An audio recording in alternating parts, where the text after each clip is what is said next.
అమ్మవారి దీవెనలతో శుభోదయం. శుభ శుక్రవారం. ఈరోజు 24వ తారీఖు దశమి.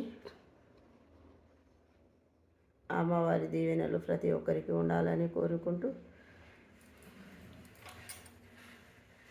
తులసి టీ. Good morning. ఇది దగ్గుకు స్పాట్ల తగ్గుతుంది.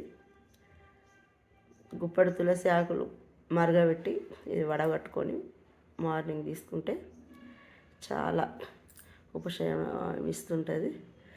దగ్గు స్పాట్ల తగ్గుతుంది. మరి ప్రతి ఒక్కరూ ట్రై చేయండి. నిర్మల ఆమంచ.